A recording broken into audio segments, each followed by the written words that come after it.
Bonsoir à tous. Merci d'être venus si nombreux à ces échappées inattendues qui sont organisées par le CNRS et merci en particulier à Marie de nous avoir sollicités tous les trois pour cet événement. Merci beaucoup au musée du lac de Paladru de nous accueillir. C'est un plaisir d'être ici pour vous parler de sciences de la Terre et d'archéologie. Pour mon échappée, je vous propose de vous amener faire un voyage dans le temps. Et ce voyage débute avec la découverte d'une basilique très ancienne dans le lac Disnik. Le lac Disnik se trouve en Turquie. Peut-être que vous connaissez mieux cette ville sous le nom de Nicée. C'est une célèbre ville sous l'Antiquité où s'est tenu le premier concile des chrétiens en 325 après Jésus-Christ, présidé par l'empereur Constantin.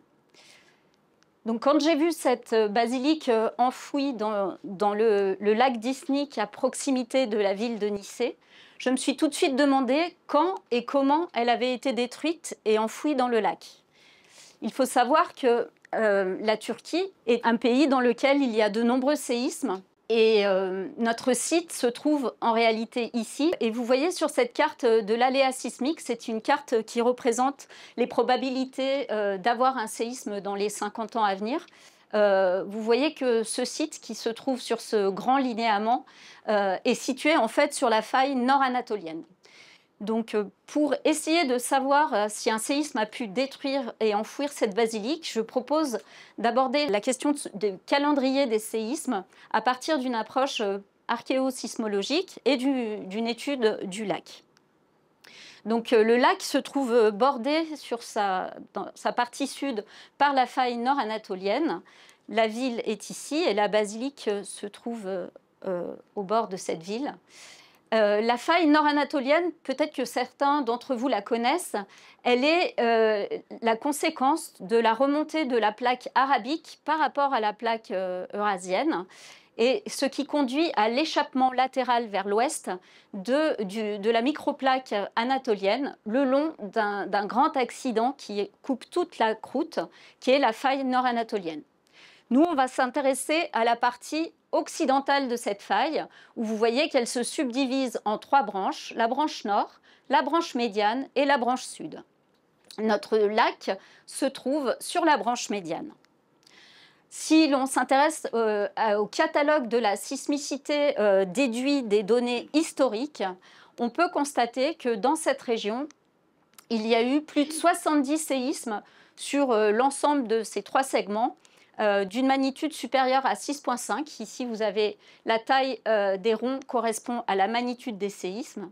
Et si l'on regarde plus spécifiquement sur la branche médiane, vous pouvez observer 5 séismes historiques, dont 2 qui sont après la construction de la basilique qui date du IVe siècle.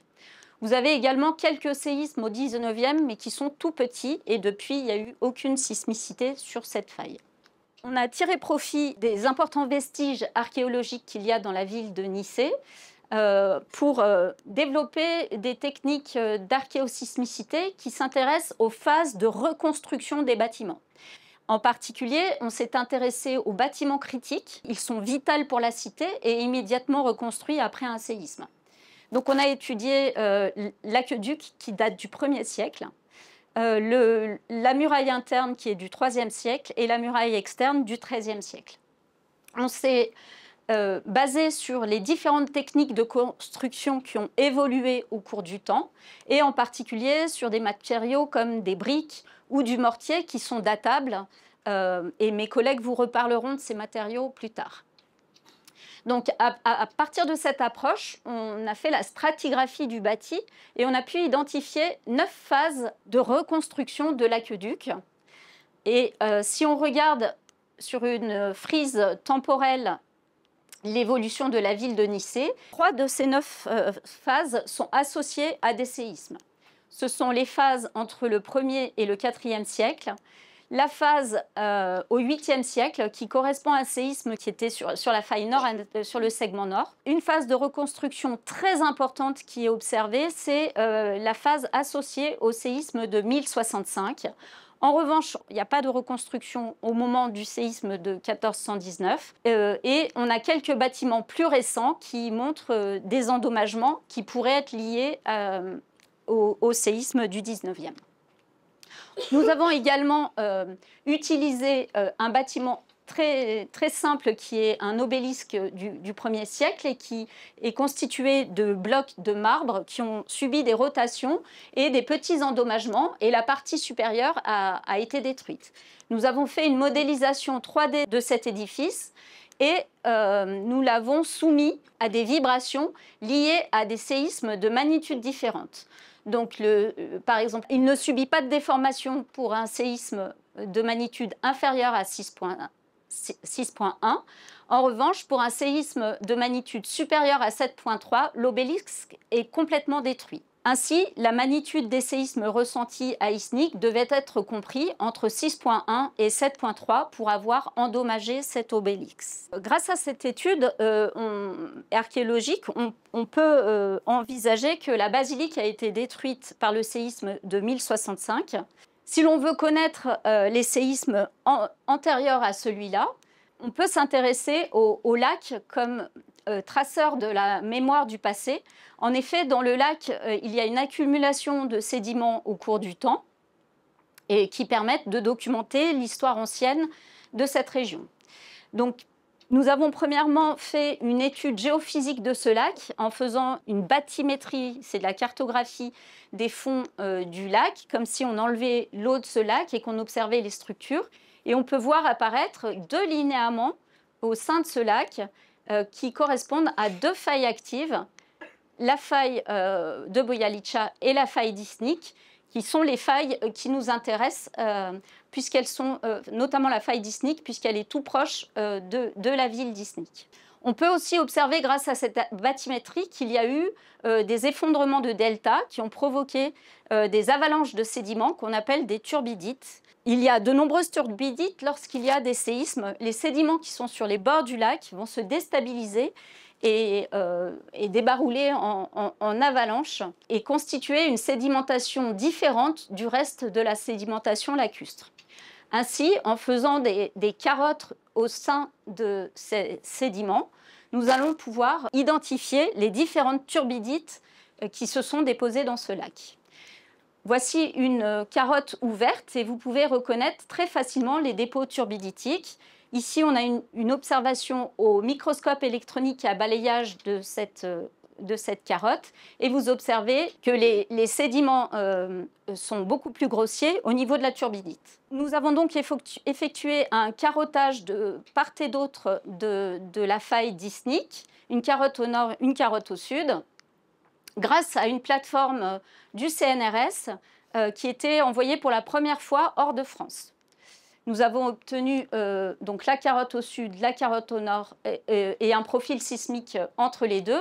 Vous avez tous ces petits traits qui correspondent à des turbidites. Il y en a plus de 100 sur les 6000 ans que représentent ces carottes. Et le dernier séisme enregistré dans le lac est le séisme de 1065, ce qui corrobore les données archéologiques. Ce qu'on a observé en outre, c'est que de part et d'autre de la faille d'Isnik, il y a un décalage entre la base des carottes et qu'il y a des variations d'épaisseur de certaines couches sédimentaires.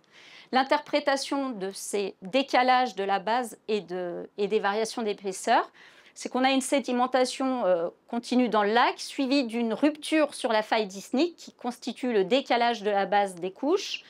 Puis il y a une sédimentation qui va se faire par-dessus et une épaisseur plus importante dans l'espace qui a été créé. Ainsi, avec ces carottes, on peut identifier les différents séismes qui ont affecté cette faille en particulier. Et ils sont matérialisés par toutes ces étoiles. Il y a 6 séismes entre 1065 et moins 5327 qui ont affecté cette faille. Cette étude nous a permis de confirmer que la destruction de la basilique a bien eu lieu en 1065, que le séisme de 1419 n'a pas été enregistré. Et il y a une récurrence moyenne entre ces séismes, que vous avez ici, qui est de 950 ans. Et le dernier séisme était en 1065. Donc on s'attend à ce qu'un séisme arrive. Il y a une lacune sismique importante. Donc la ville d'Isnik a subi de nombreux séismes. Néanmoins, certains bâtiments ont très bien résisté et au séisme et au temps. Et je laisse la parole à Alejandro qui va nous montrer les innovations technologiques faites par les Romains qui ont permis à ces bâtiments d'être suffisamment solides. Je vous remercie.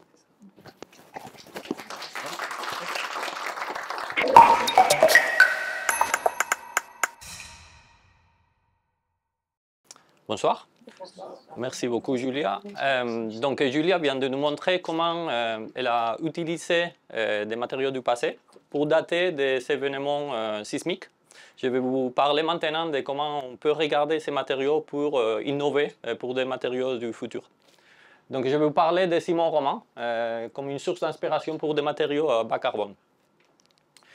Depuis que l'homme est sédentaire, nous avons développé beaucoup de différents types de matériaux de construction, du bois, de pierre, du pissé, on est dans les pays varonnais, il y a plusieurs exemples, de l'adobe, des matériaux un peu plus complexes, de béton roman, de la terracotta, du ciment portland.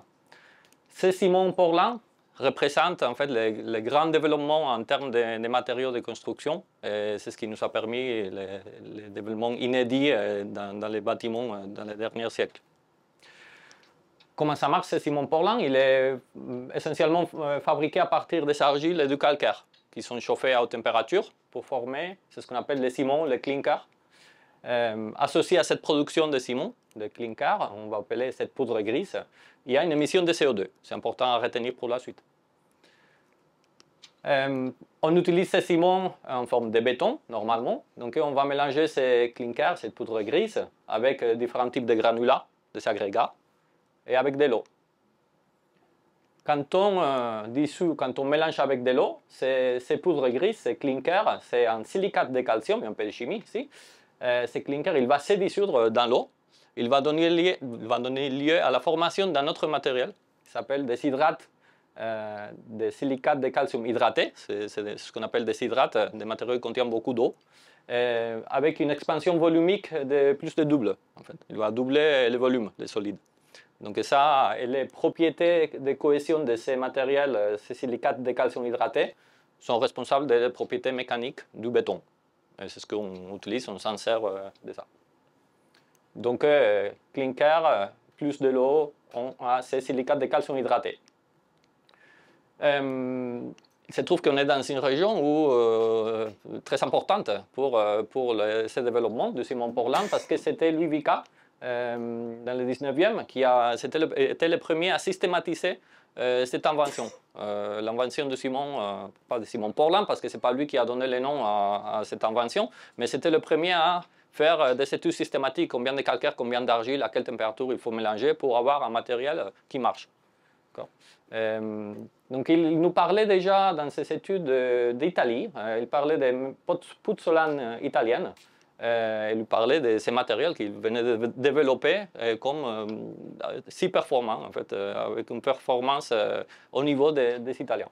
Alors il a choisi de ne pas breveter son invention, préférant la gloire d'être utile à celle d'être riche. Et ça serait en anglais, 7 ans plus tard, qu'il a breveté et a donné le nom de ciment portland, malheureusement. Alors, si jamais vous passez par Grenoble, vous pouvez visiter dans les jardins des plantes ces ponts qui a été fabriqué par Louis Vicat et son fils Joseph comme un don pour le Muséum des sciences naturelles, d'histoire naturelle. Donc il est toujours, c'est une photo que j'ai prise la semaine dernière, donc, toujours là. C'était le premier pont, en ciment, en béton coulé, fabriqué dans le monde. Alors, tous ces développements nous ont permis d'arriver à ce point, avoir des métropoles dont nous jouissons aujourd'hui. La question est, est-ce qu'on peut se permettre d'aller dans cette direction et pour combien de temps? Pourquoi? Si dans ces graphiques, vous pouvez regarder l'évolution de la population mondiale, on continue à croître. Et en bleu, vous pouvez voir les niveaux de production du ciment dans le monde. Donc on est à 4000 mégatonnes par an. Et vous voyez qu'à partir des années 2000, ça a explosé. Ça continue à monter. Alors, est-ce que ça pose un problème? Oui, parce que, comme on a dit tout à l'heure, quand on fabrique du ciment, on émet du CO2. Donc, en gros, il y a un peu moins d'un tonne de CO2 émis pour chaque tonne de ciment qui est produit. Cette production de CO2 vient de deux parties. Un, c'est le calcaire, quand on le chauffe, il se décarbonate, il émet du CO2. Mais aussi les fuels qu'on utilise pour le four, pour chauffer le calcaire. Donc ça, en total, ça représente le 8% d'émissions globales de CO2, la production de ciment à tout seul. Le problème, c'est qu'on a besoin de beaucoup de ciment et de béton. Aujourd'hui, le ciment représente 50% de tout ce qu'on produit. C'est le deuxième matériel, la deuxième substance qu'on utilise le plus après l'eau, le ciment. Donc, on a peut-être un problème de ce côté-là. Mais est-ce que nous avons le choix? Je vous ai décrit ce ciment comme chimiquement c'est des silicates de calcium. Donc la composition c'est du calcium, du silice et de l'oxygène essentiellement. Il y a aussi d'autres éléments mineurs. Ici je vous présente la composition élémentaire de la croûte terrestre. Donc vous voyez qu'il y a essentiellement du silice, de l'oxygène, de l'aluminium. Le calcium il est ici en bleu. Il y a d'autres éléments mais qui ne sont pas très performants quand on les utilise pour faire du ciment.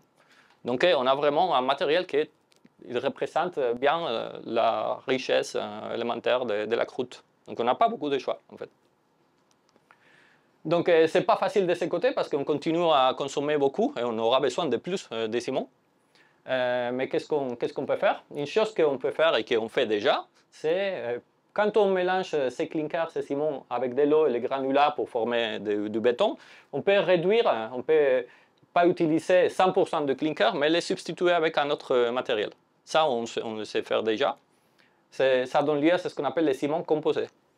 Ces ciments composés, on peut utiliser différents types de matériaux pour mélanger avec les clinkers et ça marche bien. Le problème, c'est qu'on n'a pas à notre disposition beaucoup, par rapport au volume de ciment qu'on utilise, beaucoup de matériaux dans ce volume. Donc, on utilise des cendres volantes, des résidus de l'industrie de la sidérurgie et d'autres types de matériaux, mais certains sont déjà presque tous utilisés en fait. Donc, on doit innover. Et pour innover, pourquoi pas regarder dans le passé? Qu'est-ce qu'ils faisaient les anciens? Il se trouve que les Romains, ils savaient faire très bien. Si vous allez à Rome, vous pouvez visiter ces structures. Ça, c'est la coupole de la Domus Aurea, c'était la villa de Néron, avec une salle octogonale assez impressionnante. C'est la première coupole en béton qui est toujours début, très jolie à observer. Bien sûr, le Panthéon que vous devez connaître, qui est aussi impressionnant. Donc tout ça, ces inventions romaines, ils ont été répertoriés par Vitruve dans les 10 livres de l'architecture. Et c'était peut-être la première systématisation de ces méthodes de construction anciennes. Alors, comment ils faisaient les Romains? Il y avait deux types principaux, enfin, c'est peut-être un raccourci, mais deux types de ciments qu'ils utilisaient. Un qu'on appelle la chaux aérienne. Donc la chaux aérienne, c'est ils prenaient du calcaire, ils les chauffaient, ils formaient la chaux, d'accord? Et cette chaux, ils allaient la mélanger avec un agrégat pour faire un ciment. Cette chaux, elle va absorber du CO2 de l'atmosphère et va former un carbonate de calcium, donc du calcaire de nouveau. Donc ils prenaient du calcaire, le chauffaient pour reformer du calcaire.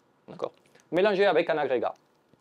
Peut-être sans le savoir, mais il se trouve que dans certaines zones, ils ont récupéré un type d'agrégat qui venait des cendres volcaniques. C'est ce qu'on appelle le pozzolan, pardon, en français.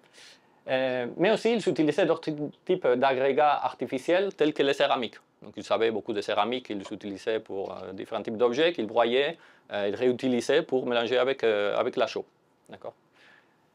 Alors, il se trouve que ce mélange de chaux et ce type de matériel, céramique ou pozzolan, donne lieu à une réaction, ce qu'on appelle la réaction pozzolanique, qui se produit dès qu'il y a ce type de matériel en particulier. Ce type de matériel, c'est des verres aluminosilicatés.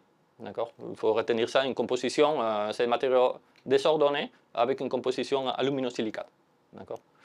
Dès qu'on mélange de la chaux avec cette verre aluminosilicaté, il y a une réaction chimique qui a lieu, qui donne aussi un silicate de calcium hydraté, comme pour le ciment Portland. Donc ils savaient déjà faire la même chose, peut-être sans le savoir. La chose importante aussi, c'est que c'est une réaction qui a lieu sous l'eau, donc en présence d'eau. Donc c'est pour ça qu'il faisait des ports, des constructions dans les ports sous l'eau. Il savait fabriquer ça. Donc, nous, à l'ISTER, en collaboration avec en particulier des collègues de l'Université La Sapienza à Rome, on a un projet de recherche sur les liants romains. On a beaucoup d'échantillons de différents types, de différents aqueducs de la région de Rome. Et on s'intéresse à regarder cette réaction puzzolanique. Donc, on regarde, on prend des échantillons de mortier. Là, je vous montre deux où on peut repérer en fait des morceaux de céramique qui sont intacts, donc ils ne sont pas réagis, des puzzolane. Et vous voyez une zone plus blanche. Ça, c'est ce qu'on appelle les liants. Et la question, c'est de savoir si c'est un liant hydraulique, si c'est du calcaire qui a été réformé, ou si c'est un liant hydraulique qui a été formé par la réaction de la chaux avec ces verres aluminosilicatés, qui sont les céramiques et la puzzolane. Donc nous faisons différents types d'analyses, plus à l'échelle nanométrique, pour aller regarder exactement qu'est-ce qui se passe, les caractéristiques de ces liants, et les comparer avec les liants qu'on utilise aujourd'hui, les liants de Simon Portland. Donc ce sont des mesures de synchrotron à Grenoble pour étudier vraiment à l'échelle nanométrique ce type de matériaux. Donc on apprend différents types, on apprend des choses. On sait que certains de ces liants, ils ont beaucoup moins de calcium qu'initialement prévu. Et ce sont des matériaux très hétérogènes en fait, par rapport au Simon Portland. Donc c'est des recherches en cours, en tout cas très intéressant parce que la durabilité est d'au moins 2000 ans pour certains. Si on veut utiliser ce type de matériaux, comment on peut faire? On a besoin de ces verres aluminosilicatés. Est-ce qu'on a une source assez abondante qu'on puisse mélanger avec le Simon Portland pour réduire l'empreinte de CO2 de nos constructions? La réponse est oui. Il se trouve que les argiles, c'est des minéraux qui sont omniprésents dans la croûte terrestre dans différentes régions, peuvent faire l'affaire. Ce qu'on appelle des argiles calcinées. Quand on calcine une argile, elle devient désordonnée, elle est très réactive. C'est des matériaux qu'on peut utiliser et qui sont très abondantes, surtout dans la région intertropicale où on attend plus de développement en termes de matériaux de besoins de matériaux de construction pour le futur. Donc j'espère que vous êtes un peu plus convaincus que ce regard un peu archéologique, avec des techniques avancées, il peut nous servir pour étudier des matériaux de construction du passé afin d'innover pour l'avenir. Je vous remercie. Je vais donner la parole à mon collègue Nathanaël.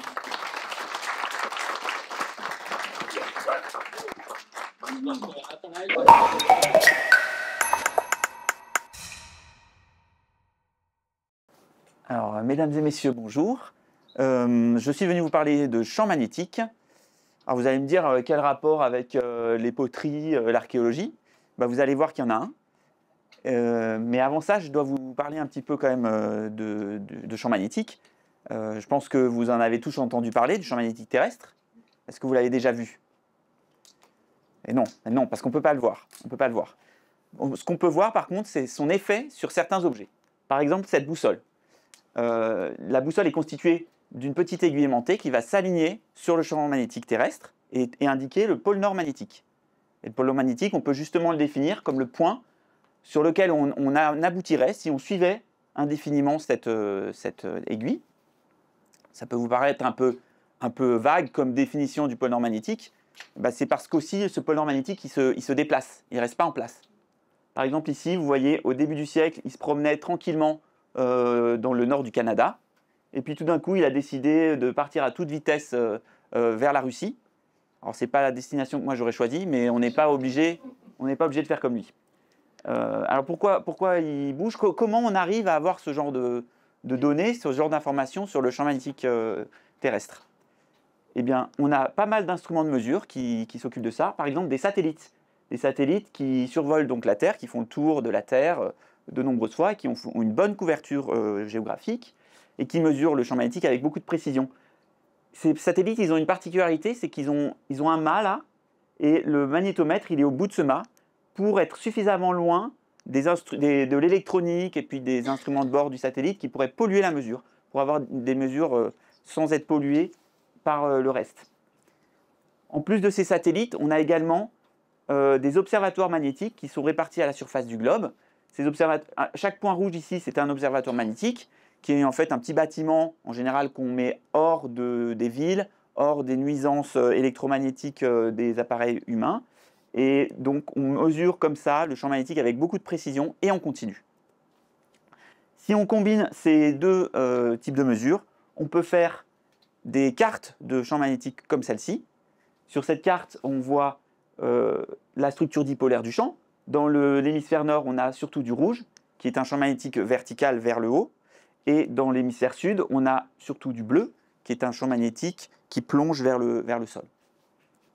Mais vous voyez aussi que ce n'est pas un dipôle parfait. Par exemple, l'équateur magnétique, ici, il est un peu ondulé. Également, dans l'Atlantique Sud, ici, on a quelque chose d'un peu bizarre. Le champ magnétique est beaucoup plus faible qu'il devrait être. C'est ce qu'on appelle l'anomalie de l'Atlantique Sud. Est-ce qu'on peut remonter au champ magnétique du passé? Est-ce qu'on peut connaître le champ magnétique qu'il y avait avant l'époque actuelle où on a tous ces observatoires? Est-ce que, par exemple, il y aurait des gens ou des objets qui auraient pu enregistrer le champ magnétique dans le passé? Alors, si on remonte de quelques siècles, on va trouver les navigateurs. Les navigateurs, ils faisaient ce que fait votre téléphone aujourd'hui pour vous géolocaliser, sauf qu'ils faisaient les calculs à la main. Et à la place des satellites GPS, ils utilisaient les étoiles. Le problème avec ça, c'est que quand il y a des nuages, ça ne marche plus. Et donc, pour garder le cap, on se servait d'une boussole. Mais comme vous avez vu, le champ magnétique, il n'est pas tout à fait parfait, il évolue dans le temps. Et donc, ils devaient calibrer leur boussole.